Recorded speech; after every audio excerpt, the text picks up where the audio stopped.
Bonsoir à tous et bienvenue dans ce webinaire sur le b.a.-ba de la biorésonance. Vous êtes extrêmement nombreux ce soir et je vous remercie de votre présence et le nombre d'inscriptions nous montre l'intérêt que vous avez tous pour la biorésonance, ce qui ne m'étonne pas, évidemment, puisque de plus en plus de personnes s'intéressent à cette pratique, à cette technologie qui est extrêmement intéressante pour soutenir les terrains de l'organisme. Alors je me présente, je suis Loïc Le Chevalier, j'ai pratiqué la biorésonance pendant une quinzaine d'années, je commercialise un appareil de biorésonance qui s'appelle le Biospect, c'est le système de biorésonance NLS, depuis environ 12 ans maintenant, et puis je commercialise, je fais des formations sur l'appareil NLS, mais également sur la biorésonance en général, et c'est dans ce cadre que j'ai le plaisir de vous présenter un petit peu tous ces éléments pour vous aider de manière simple à comprendre qu'est-ce que c'est la biorésonance et comment ça fonctionne. Alors ce soir, on va voir un petit peu la structure informationnelle du vivant pour comprendre et pour nous amener de l'atome finalement à la biorésonance. On va parler évidemment de la biorésonance, essayer de comprendre les grands principes qui sont derrière, et nous parlerons ensuite de la famille biorésonance, les différentes typologies d'appareils. Alors faisons un petit focus sur la matière, et je vous rappelle que la matière, même si vos sens vous la montrent comme pleine, elle est principalement constituée de vide. Donc si on regarde le système solaire, vous le savez, il y a quelques planètes, mais le système solaire est principalement constitué de vide, ça a été démontré, mais sachez que si vous zoomez à l'intérieur de votre corps, ou à l'intérieur d'un morceau de bois ou d'une pierre, vous allez arriver au niveau de l'atome, et si vous regardez cet atome, vous allez vous apercevoir que comme le système solaire, de la même manière, il est constitué principalement de vide. Donc c'est assez incroyable d'imaginer que notre main, en fait, elle est constituée à 99,9% de vide, et pourtant je la vois et je la ressens comme étant pleine et complète.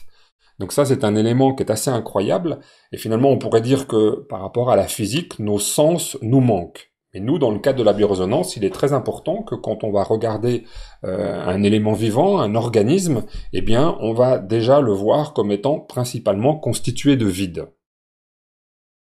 Deuxième élément qui est important, sachez que la matière, elle est corpuscule et ondulatoire. Donc corpuscule, c'est un corps, ça vous avez bien compris, je pense que c'est, et ondulatoire, c'est une onde. Avant, dans la physique dite newtonienne, on considérait que la matière était ondulatoire ou corpusculaire. Elle pouvait pas être les deux.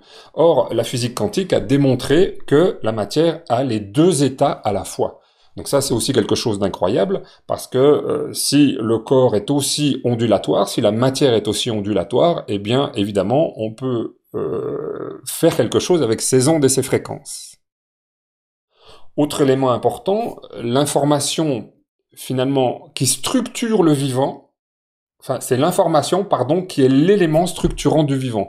Quand vous prenez par exemple une cellule, ce qu'on appelle une cellule souche, c'est une cellule neutre, on crée tous les jours, nous, dans notre corps, des cellules souches, et puis elles vont décider de devenir des cellules musculaires, des cellules nerveuses, des cellules hépatiques, et ce qui va faire qu'elles vont se transformer d'une cellule indifférenciée à une cellule différenciée avec une fonction principale, eh bien, c'est l'information. On connaît pas encore tout à fait ces principes, mais il est clair que c'est l'information qui fait qu'un élément vivant, finalement, remplit une fonction. Et c'est pour ça que certains scientifiques disent que la clé du vivant, c'est l'information. Et nous, évidemment, dans la biorésonance, on va être dans des systèmes d'information, on va travailler sur le système d'information, le système ondulatoire de la matière. Alors vous avez ici une magnifique image, effectivement, qui montre de manière un petit peu mathématique, mais elle est très jolie, qu'effectivement, le comportement ondulatoire, le comportement corpusculaire en même temps d'un élément de matière, d'une molécule, et c'est pour ça qu'on dit qu'elle est onde et particule en même temps.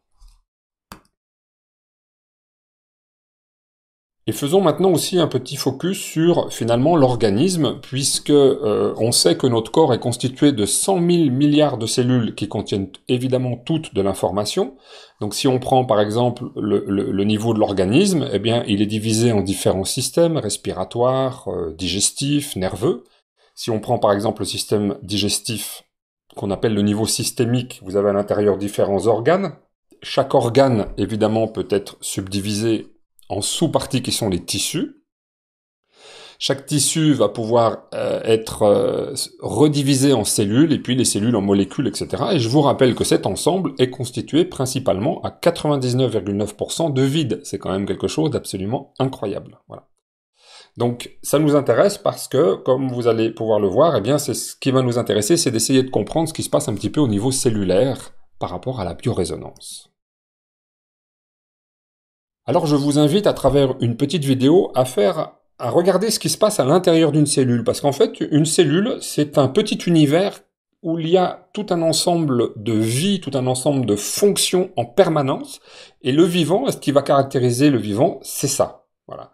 Donc chaque cellule est vraiment un micro-univers en mouvement permanent, et la vie cellulaire va se dérouler dans un bain vivant, dont nous parlerons tout à l'heure, qui est constitué des liquides intra- et extracellulaires.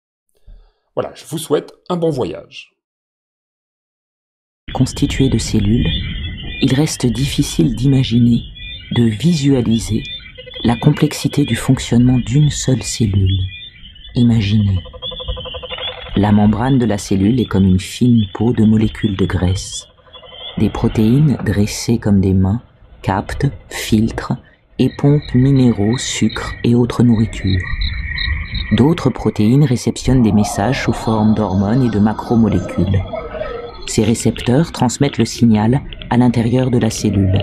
Certains messagers atteignent le réseau du réticulum endoplasmique. Au signal, le calcium jaillit du réticulum. Il stimule et module l'activité de la cellule. Ensemble, calcium et messagers peuvent ordonner au réseau de microfilaments sous la membrane de se contracter, de se relâcher ou de se fragmenter. Des protéines assemblées en nid d'abeille avalent des morceaux de membrane chargés d'hormones, de récepteurs et parfois de virus. Dans le cytoplasme, la structure protéique se disloque, libérant une vésicule de membrane avec son chargement. La mitochondrie est l'organelle qui fournit l'énergie dont la cellule a besoin pour actionner ses pompes, ses moteurs et ses micro-machines. Cette usine électrique miniature voyage le long de microtubules grâce à des protéines motrices. Les mitochondries sillonnent ainsi le cytoplasme, véritable soupe d'enzymes, de micro-machines et d'organelles en constant état de flux.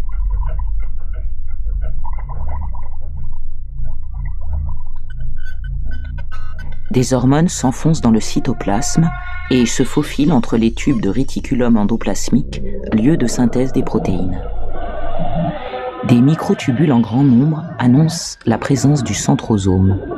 Le centrosome, tel une pieuvre, explore le cytoplasme environnant et positionne les organelles à l'aide d'une multitude de microtubules qui s'allongent et se rétractent. Abordons maintenant l'organelle la plus complexe et la plus volumineuse de la cellule, le noyau. Pour y pénétrer, il faut passer par des pores nucléaires qui trient protéines et messages. C'est dans le noyau que résident les gènes, précieux dépositaires de notre patrimoine héréditaire. Les gènes sont alignés sur un long fil d'ADN, s'enroulant en collier autour de perles de protéines. L'ADN est une molécule géante, organisée en double hélice. Deux paires de petites molécules, les nucléotides, apparient les deux brins de cette double hélice constituée d'atomes de carbone, d'hydrogène et d'autres éléments. Une hormone liée à une protéine réceptrice rejoint d'autres couples identiques. Ensemble, ils vont repérer un gène particulier, exécuteur des ordres de l'hormone.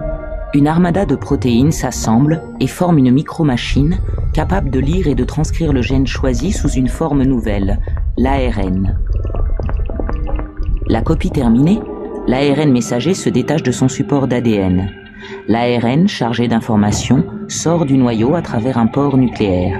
Il passe dans le cytoplasme pour y être traduit en protéines. La cellule a reçu l'ordre de se diviser. Elle doit dupliquer son ADN. Il s'agit de faire deux copies identiques du brin original. Les micromachines et leurs enzymes travaillent en de multiples sites le long des brins d'ADN.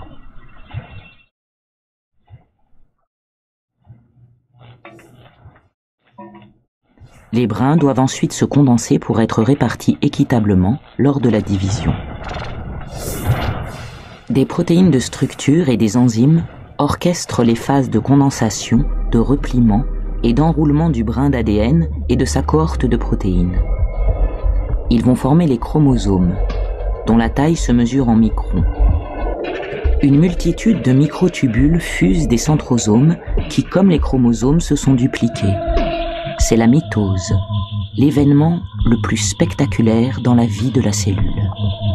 Désormais, les paires de chromosomes et les arceaux de microtubules organisés en fuseaux architecturent le centre de la cellule.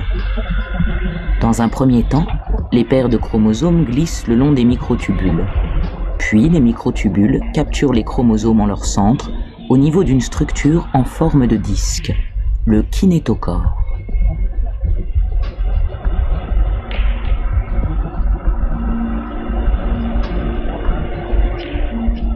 Cette danse de la mitose est orchestrée par une troupe d'enzymes et de protéines motrices.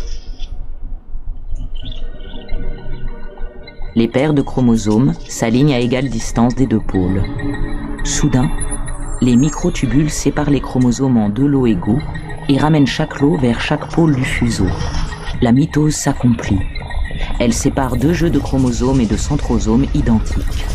Un anneau de contraction fait de microfilaments scinde alors la cellule en son milieu en deux cellules filles. Ces deux cellules filles vont grandir, puis se diviser à leur tour. Ainsi va le cycle de la cellule, source de toute vie.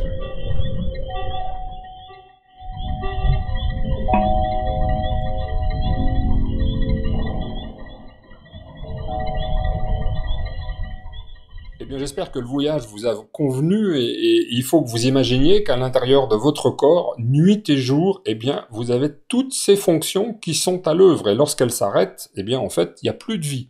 Donc c'est quelque chose d'absolument incroyable, et ça va être la même chose pour un arbre, pour tout ce qui est les mammifères, pour tout ce qui est vivant, en fait. Et vous voyez que ce qui détermine le comportement d'une cellule, ça va être l'action simultanée de milliers de petites commandes réflexes de perception dans la membrane, hein, on va en parler tout à l'heure, chacune décodant un signal particulier, la lumière, les ondes, la température évidemment, les histamines, les oestrogènes, c'est-à-dire des molécules qui vont amener des fonctionnements. Ensuite, ces informations vont être traduites en signaux physico-chimiques, comme vous l'avez vu, et ensuite vous allez avoir une action cellulaire. Donc on en a vu une, évidemment, dans la petite vidéo, mais vous imaginez qu'il y a comme ça des centaines de milliers de réactions. C'est pour ça qu'on dit que l'organisme, c'est une industrie physico-chimique permanente. Chaque cellule crée en permanence, et elles échangent les unes avec les autres, et c'est quelque chose d'incroyable. Et finalement, le vivant, si on le regarde à ce niveau-là, eh bien c'est ça. Et finalement, ce qui va lier tous ces 100 000 milliards de cellules, c'est l'eau. Voilà, l'eau est extrêmement importante. Vous avez l'eau intracellulaire qui est à l'intérieur de la cellule, et puis à l'extérieur de la cellule, vous avez une eau qu'on appelle l'eau extracellulaire. Et en fait, l'élément qui lie l'ensemble de l'organisme, c'est l'eau. C'est le seul élément qu'on trouve qui est similaire et qu'on trouve partout dans l'organisme. Elle correspond à 70% de notre poids, soit environ 49 litres d'eau pour une personne de 70 kg, ce qui est quand même extrêmement important. 65% étant le milieu intracellulaire, ça veut dire qu'à l'intérieur de nos cellules, on a 65% de quantité d'eau, et vous en avez 35% qui est à l'extérieur de la cellule. C'est quand même incroyable. Donc on peut s'imaginer comme une espèce de sac d'eau à l'intérieur desquels vous avez ces 100 000 milliards de cellules qui échangent, et on s'imagine bien que l'eau, elle joue un rôle fondamental, qui n'est pas simplement de les mettre dans un bain, mais qu'elle joue un rôle bien plus grand que cela. La séparation entre l'extracellulaire et l'intracellulaire va être réalisée par ce qu'on appelle les membranes cellulaires, c'est que chaque cellule est entourée finalement par une membrane, et ces membranes jouent un rôle extrêmement important, et finalement c'est ça qui va séparer les deux. On peut dire que du point de vue de la cellule, notre corps est constitué à 99,99% d'eau, c'est-à-dire que la cellule, elle est surtout faite d'eau, et que sans eau, il n'y a pas de vie cellulaire. Ça c'est radical, et c'est là où effectivement la qualité de l'eau dans lesquelles baignent ces cellules va jouer un rôle fondamental. Alors voilà la membrane cellulaire, vous la voyez ici, donc vous avez le milieu à l'extérieur de la cellule, le milieu à l'intérieur de la cellule. En fait, la membrane, elle va former évidemment un petit rond. Et ici, vous avez ce qu'on appelle des phospholipides. Donc les phospholipides, on va pas rentrer dans les détails, c'est ces petits petit bonhomme avec une tête, enfin une tête-corps et puis deux grandes jambes. Et en fait, elles ont une caractéristique, quand vous les mettez dans l'eau, elles se mettent dans le même sens et elles se collent entre elles. Donc vous en avez qui vont se coller au niveau extérieur extracellulaire, au niveau intracellulaire, et l'ensemble forme un système super cohérent et super rangé, c'est très organisé en fait. Et puis en fait, l'eau ne peut pas passer de cette partie-là à cette partie-là de manière naturelle. Donc vous avez ici des petits canaux, en fait, hein, qui sont des tuyaux. Ce sont des tuyaux qui permettent à des informations de passer du milieu extérieur à l'intérieur. C'est des portes, en fait, et ces portes, évidemment, elles ne s'ouvrent pas n'importe comment. Voilà. Donc ça, c'est ce qui nous intéresse, c'est ces fameuses portes. Parce que ces portes, vous allez le voir, jouent un rôle important.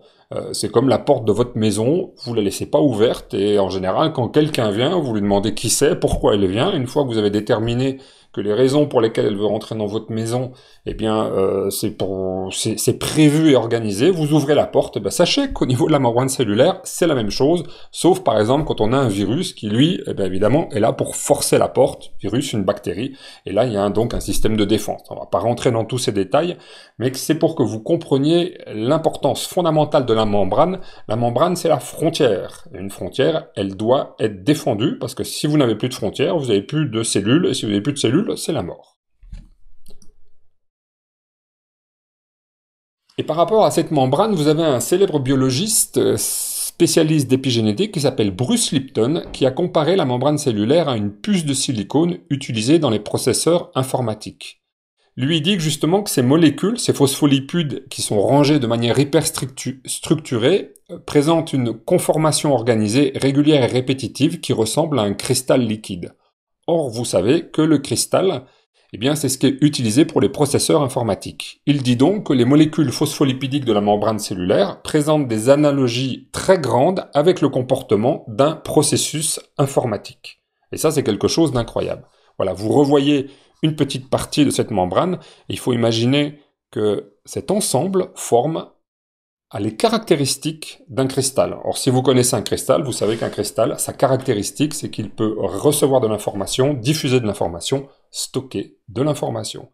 C'est pour ça d'ailleurs qu'il appelle, lui, ces membranes cellulaires, il appelle ça la cérébrane. Voilà. Il y a un mélange de membrane et de cerveau, et il dit que le cerveau de la cellule est dans la membrane, puisque c'est dans la membrane que c'est l'équivalent en fait de notre cerveau. C'est incroyable, donc chacune de nos 100 000 milliards de cellules aurait un petit cerveau qui commande tout le fonctionnement de la cellule et qui permet d'ouvrir et de fermer les portes. Et il apparaît que l'eau, quand vous la mettez au contact de cette paroi cellulaire, prend un état particulier, qui est appelé semi-cristallin ou morphogénétique selon le professeur Marc-Henry, ou OEZ extension zone selon le docteur Pollack. C'est un nouvel état de l'eau qui est découvert depuis 1 an ou 2 seulement. On commence à en parler, enfin c'est peut-être un peu plus long, mais on commence vraiment à en parler, c'est une découverte extraordinaire. Parce que l'eau, quand vous la mettez comme ça, au contact d'une paroi, elle va se polariser, avec des petits moins et des petits plus. Or, à quoi ça vous fait penser? À une pile. Eh bien, incroyablement, le docteur Pollack a montré que l'OEZ est capable de produire de l'énergie. Donc imaginez que l'eau, au contact de nos cellules, est capable de se comporter comme un cristal, et mieux encore, elle est capable de générer de l'énergie. Et le docteur Pollack avait réussi à allumer une petite LED, toute faible, mais il avait réussi à produire de la lumière avec l'énergie de l'OEZ. Alors vous imaginez, dans je ne sais pas combien de temps de recherche que ça va pouvoir faire, parce que peut-être qu'on arrivera à partir de l'eau dans cet état particulier à produire de l'énergie, une énergie disponible en quantité incroyable, disponible pour tous, à partir de cette OEZ. Il suffit juste d'apprendre à la concentrer, et je suis absolument certain que ça va aller dans ce sens-là. Donc en fait, vous voyez un petit peu ce mélange membrane et puis eau qui présente des caractéristiques quand même étonnantes. Elle produit de l'énergie, c'est capable de stocker de l'information et même des quantités d'informations invraisemblables, puisqu'il semblerait que dans un seau de 10 litres d'eau EZ, nous arriverions à stocker la totalité de l'information de notre planète, que ce soit les informations universitaires, mais également les informations contenues dans les ADN. Vous imaginez un peu, c'est incroyable. C'est un disque dur, non, c'est un disque liquide, mais qui a des capacités absolument incroyables.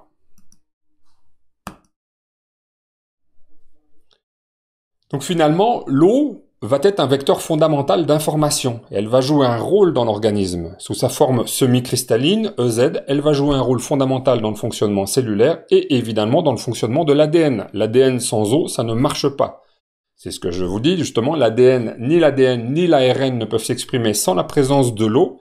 Il s'avère que l'eau, cellule Z, forme un ensemble qui est cohérent et indispensable au fonctionnement de la cellule. Alors vous avez ici, vous voyez, j'ai dessiné vraiment comme un ensemble, et effectivement, l'eau semi-cristalline extracellulaire, intracellulaire, plus la membrane, va former un ensemble qui est capable de produire de l'énergie et qui est capable de stocker de l'information. Et c'est ce qui va évidemment nous intéresser dans le cadre de la biorésonance, et c'est surtout ce qui explique comment fonctionne la biorésonance. Et voilà, donc on va justement aborder ce sujet et essayer, à partir de ce premier élément où je vous explique un petit peu comment ça fonctionne, alors sachez que vous avez là les résultats des toutes dernières recherches, et bien maintenant on va essayer de voir comment des ondes peuvent modifier le comportement de la cellule à partir de ce que nous avons compris ensemble.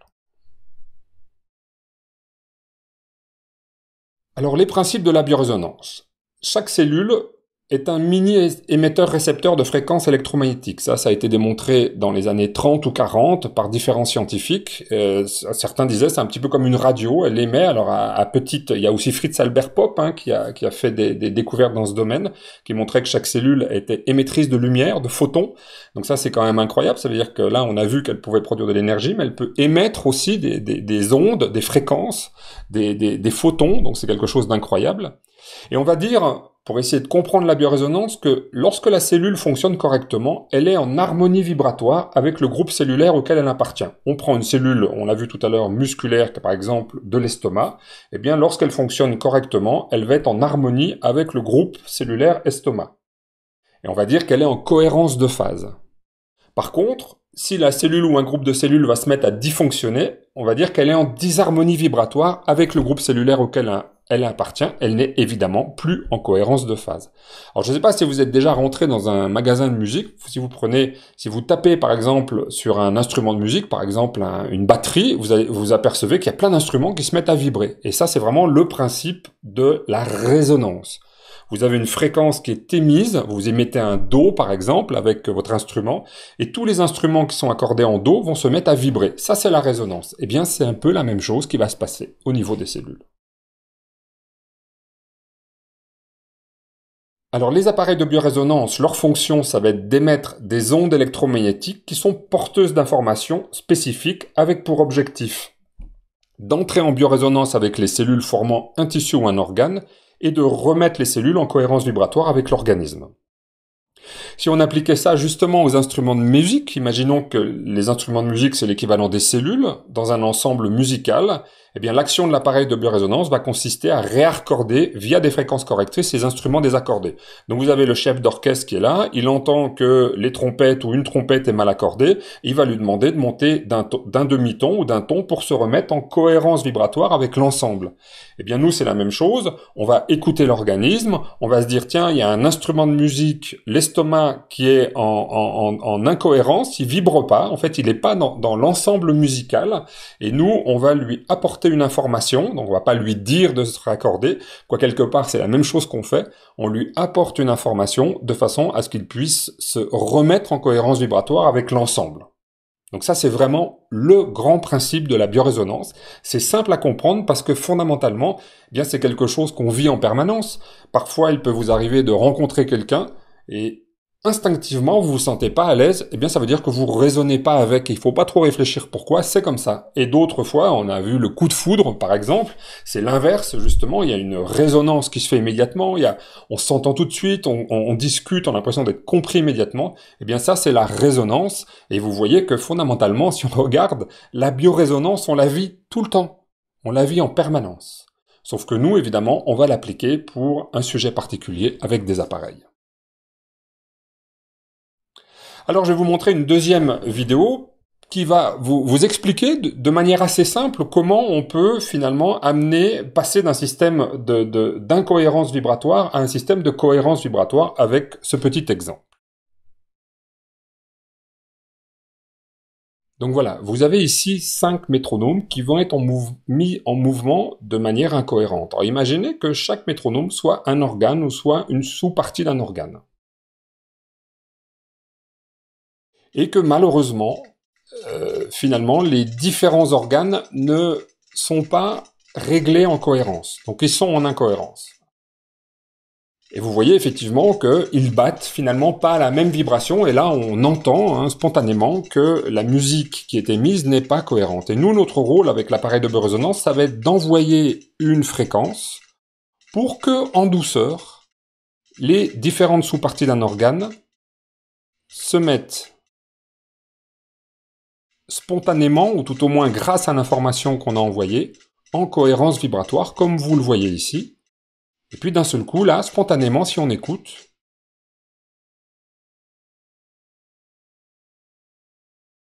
eh bien, on a la cohérence vibratoire. Et ce qui se passe quand on utilise un appareil de biorésonance, c'est exactement ce phénomène. Alors, principe de la biorésonance, l'onde électromagnétique émise par l'appareil est porteuse d'une information.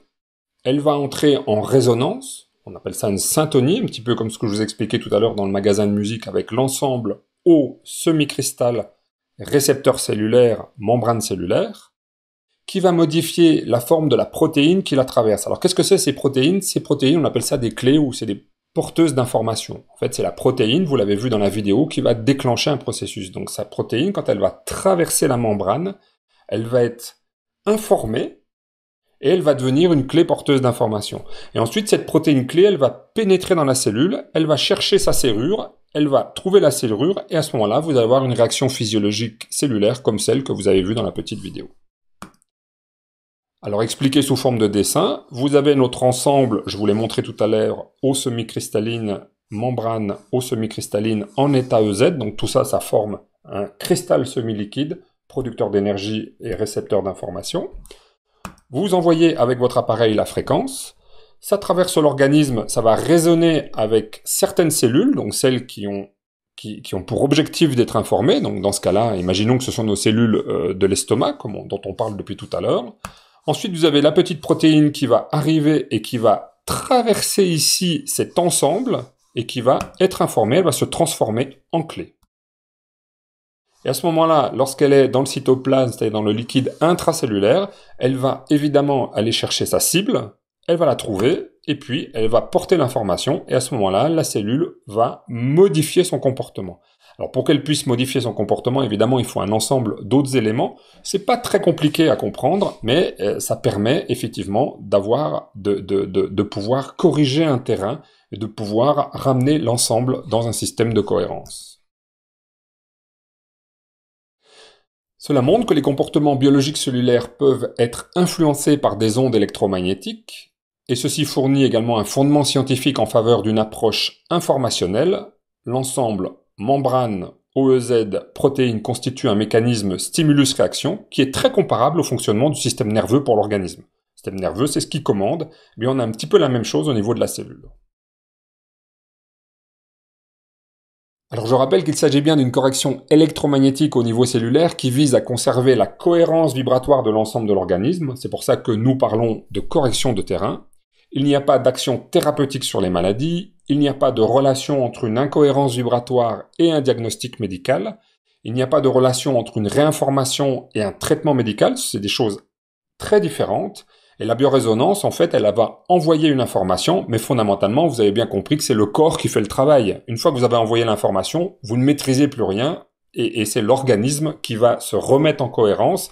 Et nous, on considère qu'effectivement, un organisme en cohérence, eh bien, va générer du bien-être, de la santé, des personnes qui sont bien dans leur peau, et c'est un petit peu le principe. C'est pour ça qu'on utilise les appareils de biorésonance.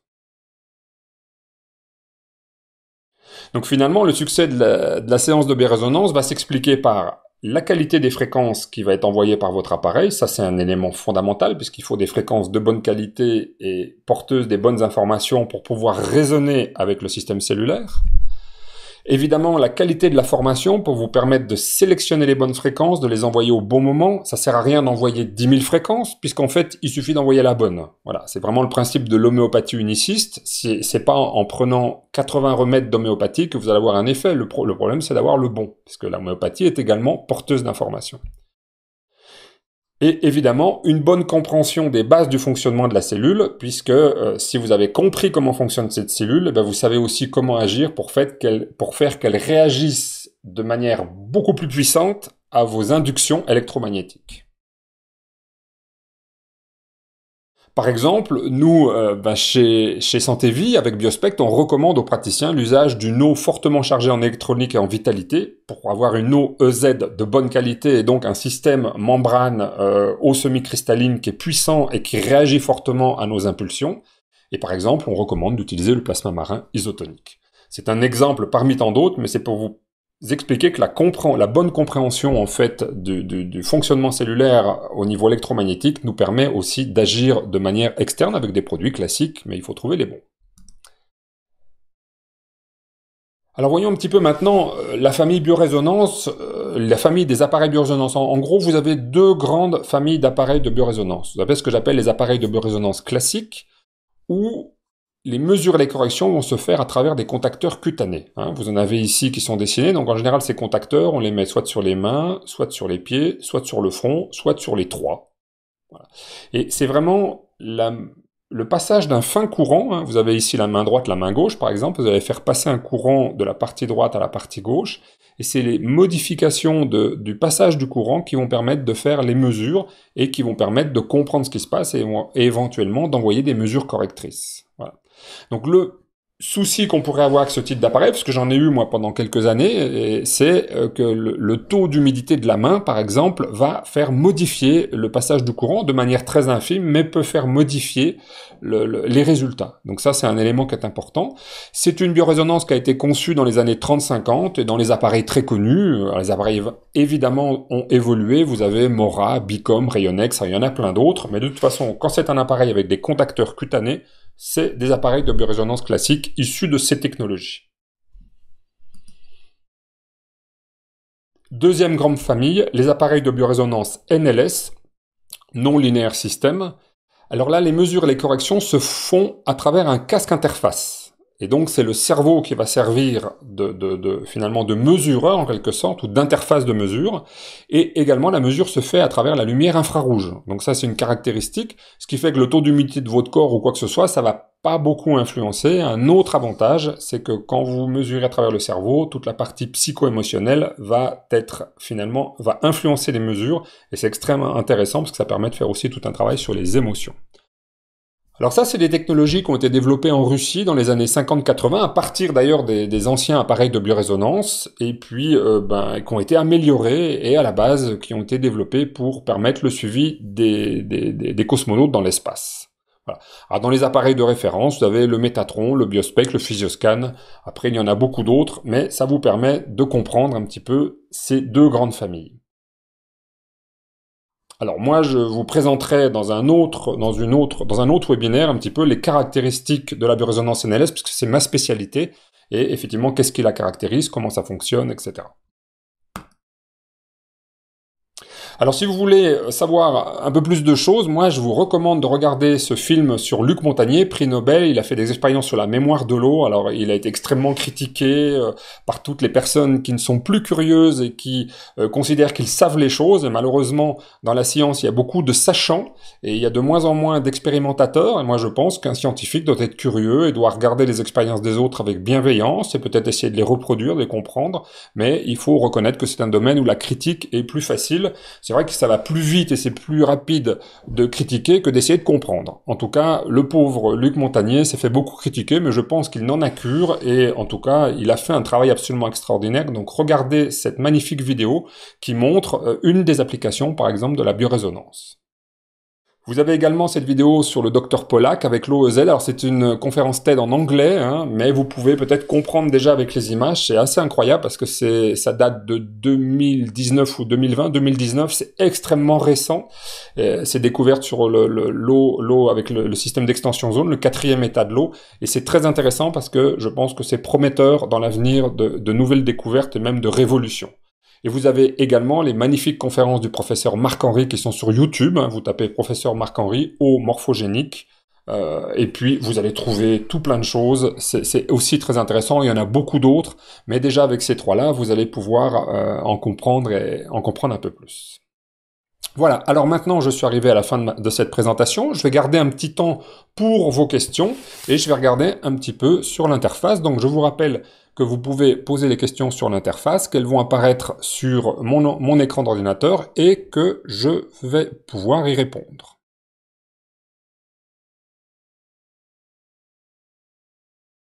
Alors Françoise me demande, lorsque les appareils ont un casque et un connecteur cutané. En effet, il y a certains appareils qui ont un casque et un connecteur cutané. Alors en général, ils sont plutôt issus de la biorésonance classique que de la biorésonance NLS, parce que la biorésonance NLS n'a pas besoin pour ces mesures de connecteurs cutanés, et peut-être demander si le casque utilise la lumière infrarouge, parce qu'une des caractéristiques du système NLS, c'est vraiment l'utilisation de la lumière infrarouge, parce que parfois le casque peut être utilisé pour d'autres choses.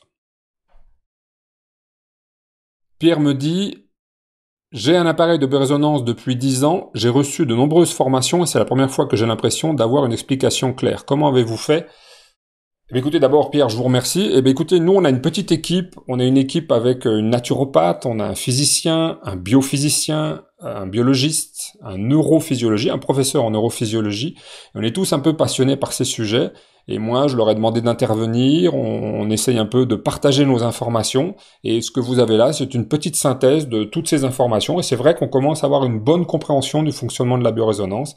Et évidemment, ça se transcrit à travers nos formations et surtout à travers l'efficacité de l'appareil. Alors, autre question. Hamid, vous dites que la biorésonance n'a pas d'action thérapeutique sur les maladies, mais la majorité des concurrents disent que leur appareil guérit des maladies, voire guérit des cancers. Alors ça, c'est un peu le grand malheur dans la biorésonance, c'est que vous avez de nombreuses personnes qui disent n'importe quoi, en général parce qu'ils ne connaissent pas et ne comprennent pas le fonctionnement de la biorésonance. En fait, ils ont un appareil, ils appuient sur des touches, et s'ils ont des résultats, ils estiment que c'est leur appareil qui a des résultats sans essayer de comprendre. Pour moi, alors il y a deux éléments. Le premier élément, c'est que c'est hors la loi, c'est-à-dire que pouvoir dire qu'un appareil de biorésonance guérit du cancer, on ne peut pas, parce que en l'absence de démonstration scientifique, c'est impossible de pouvoir le dire. Donc actuellement, il n'y a pas... Vous imaginez que s'il y avait un appareil de biorésonance qui, en appuyant sur un bouton, guérissait du cancer, comme certaines personnes vous le disent, ça se saurait quand même. Ceci étant dit, effectivement, il est clair que, comme dans le jardin, maintenir son terrain permet d'avoir de beaux fruits, une bonne récolte, maintenir dans un bon état la cohérence vibratoire de l'organisme permet aussi de maintenir la santé, de maintenir le bien-être. Je ne dis pas qu'il n'y a pas d'influence. Ceci étant dit, de là à dire que ça guérit les cancers, je serais extrêmement prudent par rapport à ça. En tout cas, nous ne le disons pas, ça c'est clair. Et comme je vous rappelle ce que j'avais dit, c'est que finalement, c'est toujours l'organisme qui fait le travail. Nous, on se contente simplement de donner des impulsions. Nathalie, merci Loïc, comme d'habitude, des informations claires et précises, un bonheur de travailler avec Biospect. Alors Nathalie qui a effectivement un Biospect depuis des années et puis qui nous suit dans nos formations parce qu'on fait également des webinaires, etc. Donc écoute, merci Nathalie pour ce petit témoignage. Marie, il y a des appareils de 500 à 35 000 euros, pas facile de choisir. Alors ça, je suis bien d'accord avec vous, c'est un domaine où il y a tout et n'importe quoi, pour être très clair, et je pense qu'en tout cas, pour ce qui concerne les pays francophones, les distributeurs sérieux, c'est-à-dire des personnes qui proposent un appareil, un service après-vente, une vraie formation, des mises à jour des formations, une assistance, se comptent sur les doigts de la main. Je sais même pas si j'ai assez de doigts dans la main. Donc simplement, soyez prudents et avant d'acheter par impulsion en vous disant c'est super ou d'acheter parce qu'on vous dit, enfin méfiez-vous, je suis désolé, méfiez-vous des gens qui vous disent mon appareil guérit des cancers. Alors, demandez des preuves écrites parce que moi je peux vous dire que mon appareil il fait le café. Peut-être ça va vous dire c'est super, je vais l'acheter, il fait le café, mais après, voilà, il faudra voir s'il le fait vraiment. Donc soyez prudents de toutes les personnes, soyez prudents vis-à-vis de tous les vendeurs ou toutes les personnes qui vous disent que leur appareil fait un peu tout et n'importe quoi. C'est assez faux et ça montre une mauvaise compréhension, en tout cas, du fonctionnement de l'organisme et une mauvaise connaissance sur la biorésonance. Donc en tout cas, faites attention et de toute façon, je vous présenterai peut-être une vidéo pour vous donner quelques conseils si vous voulez faire un choix sur un appareil de biorésonance, ça peut être le Biospec mais aussi un autre. Privilégiez la qualité parce que c'est aussi ce qui va permettre à la biorésonance de se faire connaître dans le domaine. Donc méfiez-vous des gens qui vous promettent tout et n'importe quoi ou qui vous disent qu'en 24 heures, vous allez devenir praticien en biorésonance. C'est faux, c'est impossible. Donc voilà. Alors, je regarde. Il y a encore d'autres questions, mais on arrive un petit peu à la fin de notre délai. Donc ce que je vous propose, si vous avez d'autres questions, envoyez-les-moi par mail. Et puis, écoutez, je vous souhaite une bonne soirée, je vous remercie pour votre attention, et je vous donne rendez-vous pour une prochaine vidéo. Merci, au revoir.